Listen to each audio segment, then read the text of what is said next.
Play that How you doing beautiful today? flute. Oh, I'm not ready for hot weather. Like my body isn't ready. You think you're gonna be ready for hot weather, and then it hits, and you're like, this is more emotionally exhausting than I ever thought. What it feels like when it's hot weather for me is like, Andrew, start that clock. Oh crap. It's okay. We got the I was catchphrase. I was trying to figure out how to I was like working through it, and it was gonna be funny. I wasn't actually yelling at you for clarity's sake. I was doing the bit, but yeah, I'm doing all right. And we Yonko had a exciting adventure that is deeply Yonko, and like specifically Zodiac One. Yeah. What happened to Zodiac One is a very Zodiac One thing. I'll tell you my part of the story, and then from my part of the story, you can go to your part of the story. Okay? Yeah, that's perfect. It's not. The thing is, like, it's interesting for like a moment. It's just such a like, yep, that is the world. It's such a that is the world we live in Hmm. thing. So I went to check numbers, and that's because it's fun to check sometimes. We were like almost at 1,100, Hmm. and let's go us. And I want to check it, and then it was gone, and it was just the shorts, which is very interesting because the shorts stayed up. And I was like, Hmm. oh, what happened? And uh-oh. And then I went to Zodiac. Then I went to the Zodiac playlist because we have our own playlist, and it said it can't play in this region. And I'm like, oh no, Andrew has lost his mind. He's only letting European people see it. Like no more America. So I like tech, and I was like, how? Like it does. It didn't even make sense how it could happen because like there you can't. We shouldn't. We we can't have a copyright strike on the thing we made, and Right. yet, so you that so I texted you and I was like, I Andrew, we got this, we got striked, we got struck, and then I was like, I don't know by who or what happened. So when I texted you, what happened from there? Well, I immediately like went and checked it out, but it was fascinating because it was a it ended up being a copyright strike. But the thing it was, we had done distribution through CD Baby, and it was a copyright strike coming from CD Baby. But there are settings like when you do the distribution, then there's like things you can select, and you can select if you want to do YouTube and things like that. And of course, I just selected everything. Um, and it was it it was a copyright strike, from CD Baby, but it was also for our own music. So it was just a very So meta kind so of thing. do you get an email when you get a copyright strike? How, like, what happened? No, I didn't get an email. It just kind of shows up, and what they were supposed to do, of course, is that they were supposed to collect revenue Hmm. from YouTube videos and things like that. But they had just completely blocked it outright. So what made it even more kind of like meta is that I had to dispute the claim Yes. and had to kind of explain it. And then uh, I did it for one, but the thing is that because we had broken it up into like 30 different tracks, then it at first I just did one just to make sure everything was going to go through okay. And Yeah. then the next day, everything was fine. But all 29 other tracks were still blocked, so it meant the whole video was still blocked. Oh, that's amazing. Yeah. So what I ended up doing was like going just one by one for all these copyright claims and putting it in there. And I put a little note in there. I said, you know, I put one of these in yesterday, but apparently I have to put. So you're going to get a lot of these. And I never even got a I love response back or anything. But the I funny love that thing you is that just like said while I I was love you putting to a robot. what's that? You just said I love you to a robot. You know that, right? Right, exactly. You're just like, "Oh, I'm so sorry." It's a thing like when you talk to Siri, you're like, "Hey Siri, thank you." And then Siri's like, "Oh, no problem." And you're like, "I am talking to a robot." Right. That is not good. That's just You did the exact. Hey, just so you know, CD baby, Exactly. this is Andrew. Thank you so much for taking care of this. And then a robot looked at it and went, "This is not ones or zeros. Get rid of that." Exactly. So you had the 30 strike. Okay. Yeah. Well, and the thing is, like, while I was doing it, I was just cutting and pasting and like putting it in. Hmm. And while I was doing it, then it got to the point because I was doing so many of them that it just started like being approved or release the claim or whatever like while I was doing it. Oh So wow, that's fascinating too. yeah, it was pretty funny. Yeah, it was such a like it was a it's funny because like I panicked and I don't know Mhm. why I panicked so hard, but I was like they it's that same feeling I had when we got approached to do that interview, Yeah. which is we have we did I don't know how, but they caught us. You know what I mean? Like, but it was like maybe oh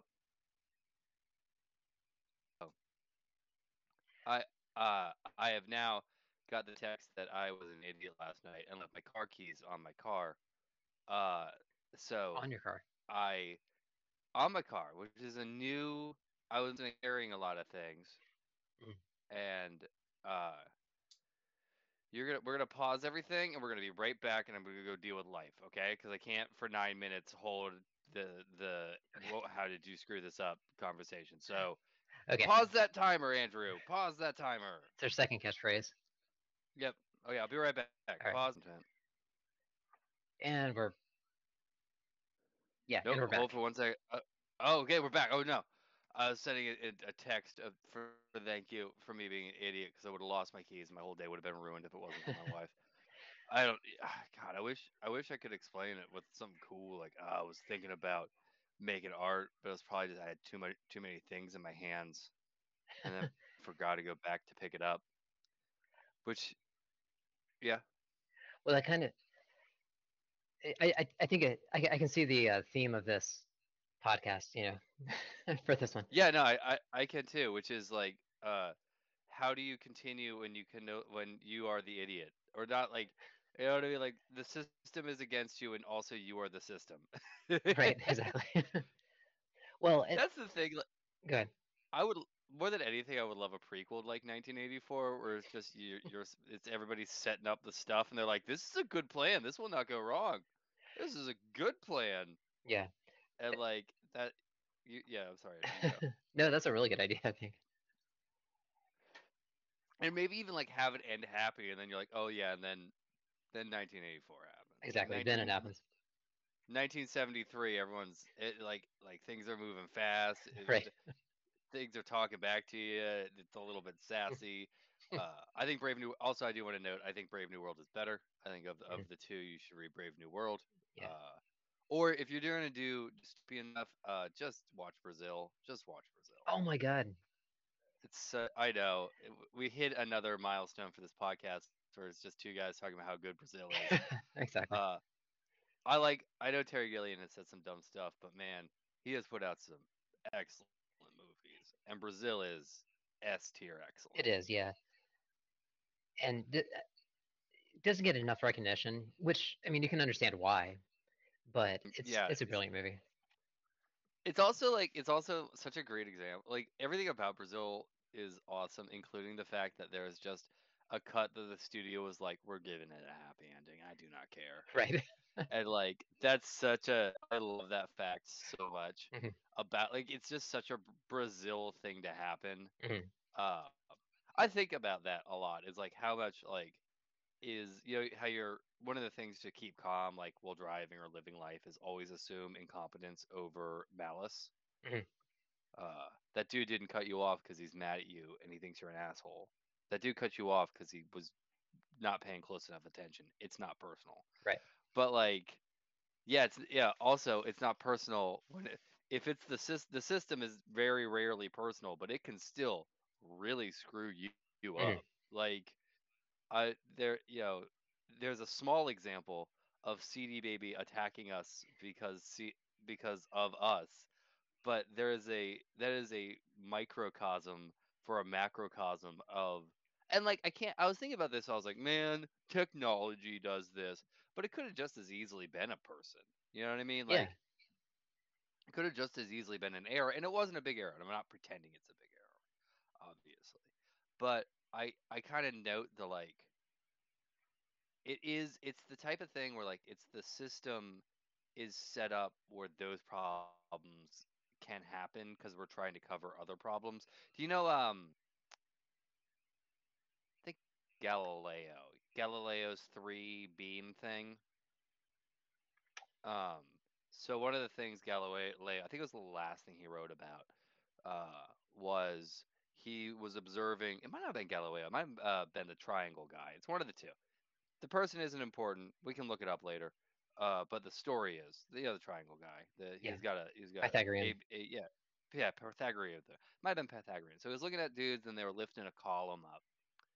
And usually when you hold a column, you hold it in one place, or you hold it in two places, the bottom and the top when you lift it. And you hold it there because it's big and heavy and it takes a while. So you hold it there, and then they got the bright idea to do three, right? And they're like, that's really smart to do Mm, three. So that's awesome.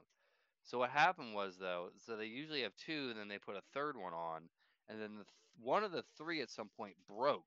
But because they over planned for it, they didn't immediately fix it. It just sat there and slowly broke while no one noticed. mm, And it's like the system on top of the system where it like breaks itself. It's like one of the things that is both fascinating and a weird problem with D&D is D&D has so many systems in it that you can easily stack stuff and break it all the time. Like you can't make rules for everything, mm, you know? And like the by its nature, any fully comprehensive plan will defy itself at some point. mm. Something will grind against something else every single time. Yeah, And and you kind of see that with a lot of technology, just in the sense that a lot of the problems that we have with technology now are that we didn't plan for it. mhm, We didn't plan for it to be able to change because we didn't know how it was going to change, right? mhm. Yeah. Um,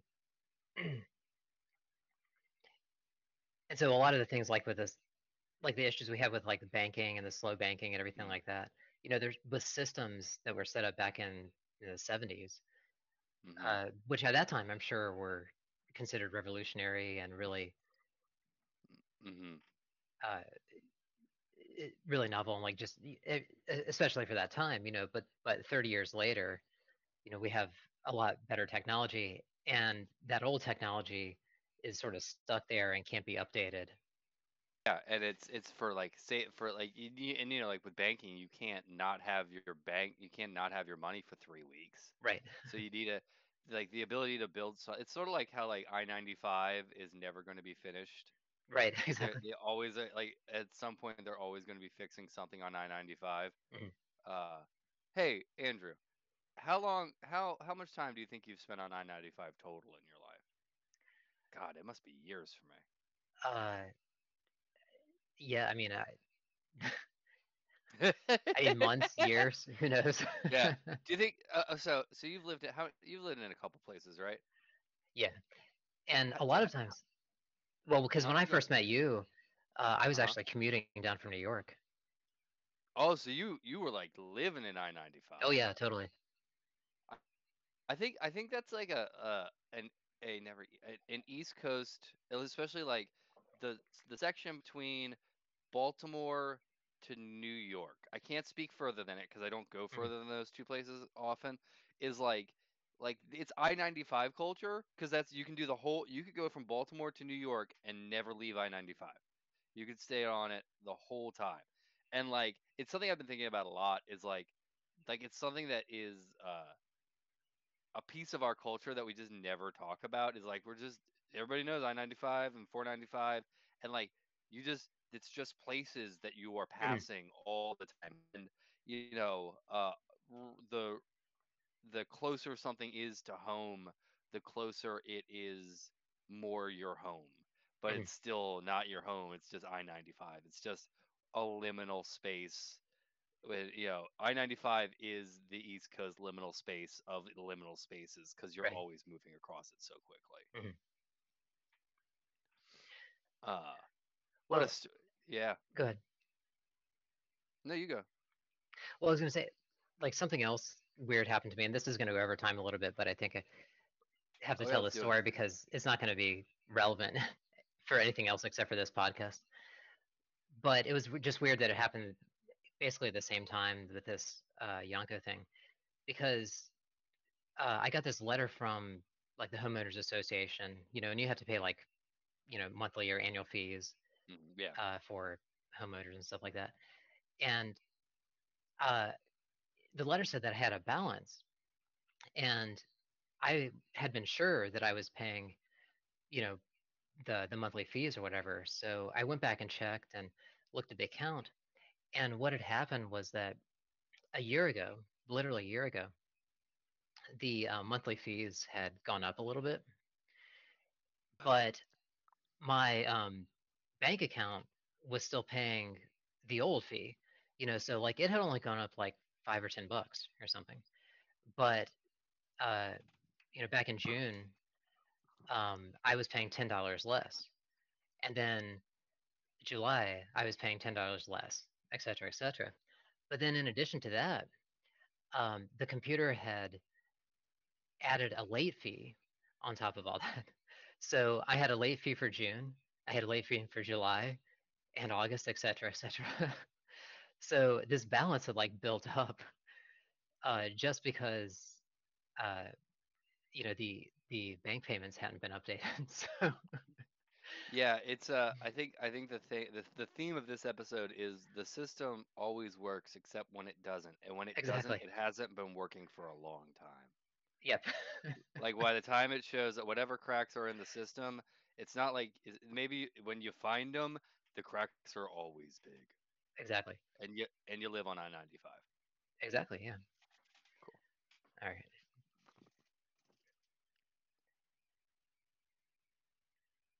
That was a good one. We'll see how the video and audio turned out. This is a weird Yeah, one. yeah, we'll bang on it. And I don't know, something is meta on top of meta is Yonko a little bit. So the system not quite working for the thing where we're talking about the system. Someday we'll say it's part of the ARG that we're making. Exactly.